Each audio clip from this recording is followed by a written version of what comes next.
Namaste, David. So this is our ninth BLAB. It is. And why are we here, David, as usual?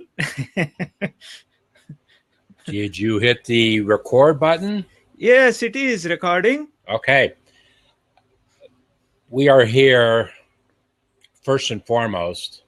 Well, we're here to test the technology to see how BLAB might work into our marketing plans for the remainder of this year and certainly for 2016. And you and I have had some discussion about it, how we plan to use it. I'm not sure. Well, I'm sure there will be opportunities for us to BLAB collaboratively in the future. But I plan to BLAB on a daily basis if I am sitting at my desk at 1 o'clock p.m. Eastern Standard Time. If I'm sitting at my desk at that time, I will BLAB something about entrepreneurship and small business. I've been fascinated by how this technology works and how engagement happens, and looking forward to doing that. Okay, that's kind of from a marketing perspective of why we're here. From a small business perspective, the reason that we are here is to get small businesses thinking about 2016. And it is not too early to start thinking about 2016. I don't know, 110 days. I haven't counted the number of days for a while. But the important thing to consider, you can't go into 2016, strategically go into 2016 without knowing, evaluating, doing a complete audit process, if you will, of what worked for you for you and your small business in 2015. How can you improve upon what worked for you in 2015? If it didn't work, what are you going to do about it? Are you just going to continue to do something that doesn't work, that doesn't produce results?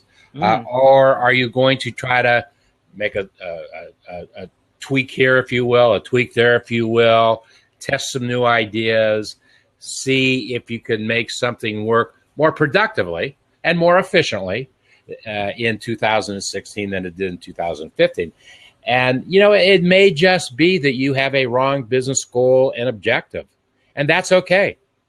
That's okay. There's a lot of reasons why one might have a wrong goal and objective, but if it's wrong, change it. Change it. Take it out and put something in its place. There is nothing wrong with that as a small business owner. It's not easy to be in business today. I think in many, many cases where marketing has been made easier by being in small business today, just the whole concept of being in small business, you don't have a business unless you sell something.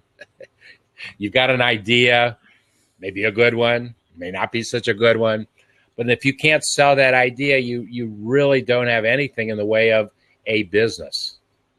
And so we have to step back and think about those things.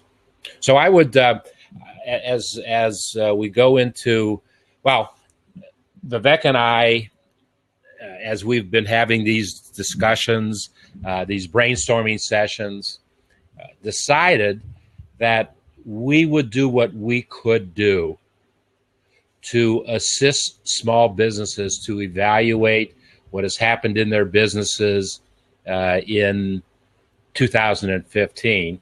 And if they take the time to fill out a simple audit, very, very simple. There's 14 questions. 7 of those are marketing and sales questions. 7 of those are technology questions. Obviously, Vivek created the technology questions. That's his area of expertise. I created the marketing and sales questions. That's my area of expertise. And if you take the time to answer those questions and then submit them to integratesimplifylife.com, essentially is where they go, Vivek and I will take the time to work with you to evaluate challenges that you have and to offer any assistance that we possibly can. So we asked the question in this particular BLAB, do you integrate traditional marketing with social media marketing? The simple answer to that question is, if you don't, you must. The more complex answer to that question is, well, what do I do? What do you mean by traditional marketing? Traditional marketing is something that I have been doing every day of my small business career for the last 43 years. In business, we have an idea, we have a product, we have a service. We need to market and sell that service to the marketplace, or we have nothing. Now, it's okay to have nothing, but don't expect to have a small business and reap the rewards of having a small business unless you can market what it is that you do and ultimately sell what it is that you do. Do I see a friend who has entered? Yes, Scott is watching us. If you would like to, jump in, Scott, there is an open seat that I see, but if you don't want to, that's okay too. I know Scott's one of these individuals that can multitask and multitask extremely well. Yeah. Not as well as Vivek. Vivek is the best multitasker I've ever seen. He and I can be having a discussion, and while we're having the discussion, he's writing some code to translate, to make the discussion that we're having work. That's how his mind goes. Oh yeah, I can do that. Boom, boom, boom. That's why he probably has about 19 monitors going at one time, and his challenge is to pick which monitor it is he wants to work. Okay, so traditional marketing. There's a lot of, I call traditional marketing direct mail, newspapers, television, billboards, networking, just to name a few.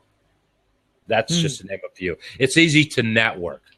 And if you're not networking in your business, do it. Either do it online, by blabbing, by doing Hangouts on air, just interacting with folks. It's so easy and so simple to make that happen today. I would encourage you to try to figure out if you can find chapter 21 of a book that I am writing right now. And I say chapter 21 because on Sunday, excuse me, I did chapter 21, and it's a chapter on trust. Trust in business, trust in our personal lives. Trust in business works today much different. I mean, basic trust is basic trust. But because we live in an online world, which I didn't live in 42 years ago, 43 years ago, trust takes on a different perspective. But the beauty of it is, here I am blabbing with Vivek. Vivek lives approximately 4,000 miles. We'll have to do a Google map to see how far away you actually are, Vivek. But he lives in the UK. He lives in the UK. We communicate with each other almost every single day. If not just messaging, where we don't see each other, we video chat. It's just what we do. It's what we do because collaboratively we figure a lot of things out about our businesses by taking that approach.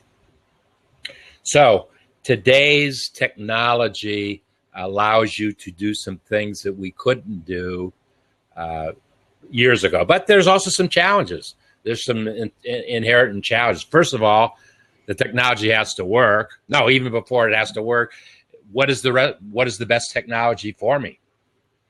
What's the best technology? You know what? That happens to be one of our, or a couple of our audit questions. Talk about what's the best technology for you and your business. And I urge you to go to integratesimplifylife.com. Take that audit, take the time to do it, submit it, and I promise you, I guarantee you that good things will happen to your business. Maybe not immediately, but in the next month, 2 months, 3 months, certainly as you work into 2016. I just had this discussion yesterday, as a matter of fact, with an individual, a friend of mine, who sells newspaper advertising for a living. He sells to a very niche market, very, very targeted, very niche market. And I asked him last night, quite straightforwardly, how's business? How you doing? How you selling? He told me in his newspaper, and you know what? I don't know what his circulation is, but I'll bet it's less than 25,000. I'll bet it's less than 25,000. He told me a quarter-page ad in his newspaper to a niche audience, that's important, cost $750. I said, oh my goodness. I sold a quarter-page ad 40 years ago for $25, $35. Wasn't going to that many people, but nonetheless. I said, how can anybody get a return on investment if they're spending $750 to get somebody who's reading that newspaper and then to respond, get on the page where their ad appears and then respond to that ad? I said, you've got to be in a really, really tough business today. His response was, yes, we are. My next question to him was, how are the car dealers doing in your newspaper? If a car dealer who spends thousands of dollars every month doing as many different things as their budget will allow them to do, if a car dealer isn't getting a return on investment, I don't think many folks will. I don't think many folks will. And he told me his response to that question was, I don't see how they're making any money, is what he said, because car dealers have taken to the internet. They've taken to online. Cars are being bought and sold differently than they ever have been before. I had a car dealer, Vivek, back in the 70s, mid-70s. He sold Cadillacs. You know what a Cadillac is. It's always been a luxury car. He bought a quarter-page ad for me every single month in 2 different publications. One cost him $35 a month. The other quarter-page ad cost him about $100 a month. He sold 1 Cadillac for every single ad that he bought with me. So if he spent $35 and he was able to sell a Cadillac, which I don't know, back in those years, a $6,000 car, so I don't know what it was. He was getting a tremendous return on investment back then. It's difficult to get that return today because of the internet. Okay, enough said about radio. Radio is pretty much like television. Radio and television kind of work together. I've done a tremendous amount of both in my past. Print advertising. I talked a little bit about networking, billboards. Back in the late 70s, Vivek, I bought a billboard campaign. I don't know if I ever told you this. I spent $10,000 in 1978 to buy a billboard campaign. The campaign worked for me. All I was trying to do was create awareness and to build my brand. That's all I was trying to do back in those years. I had a salesperson who sold me that billboard campaign, liked what I was doing, bought into what I was doing. So anytime he had a billboard that wasn't generating revenue for his company, he gave me that billboard as long as I supplied the material, the billboard. Back in those days, it wasn't digital back in those days. We literally had to create 9 panels, 3 by 3, to create a billboard. The $10,000 campaign that I invested in back in 1978 looked like $1 million campaign because he put billboards up everywhere for me. So it worked. It worked way back then. What I want to say real quickly right now, because I've been going on and on here, is that something that has never stopped working for me is direct mail. I love a direct mail 4-color postcard. They are very inexpensive to produce in the scheme of things. I mean, you have to make an outlay, you have to make an investment, but they work. I can still do a postcard campaign targeted with a very specific promotion. I can put a QR code on that, so when it gets scanned by the user, it takes them to a web page where I can tell a more complete story on that web page. They work. They'll never stop working. And so I don't want to go into much more detail, but I've got success story after success story about direct mail and how it can work. And it's still producing results today. And I read stuff every day about direct mail and that it's still working. Of course, it's the direct mail publishers that are putting out the information. And there's a company, Vivek, I get an advertisement, an attempt for me to buy something almost every single day from a large postcard manufacturer, and they have they distribute about I want to give you a right number. I think it's about 100 to 200,000 postcards every single week. So maybe 500,000 postcards a month, maybe more. I don't remember exactly the number, but they're still working. So, what questions do you have about traditional marketing and how it might integrate with social media marketing, Vivek? I have not been marketing in the traditional way. That's mainly because I'm an engineer. I'm not a marketer. I'm a yeah, but you know who to person. call. You know who to call. Yes, I know who to call when I need to do any marketing. So, and you use social media. Use the social media platform to connect with that individual. Yeah, I do use social media. I do use, but the traditional marketing. I did use a little bit of it earlier. I did used to, but traditional becomes a very broad term. Do you mean, okay, if I meet somebody in person, if I go to a networking event, do you call that traditional marketing? Probably not.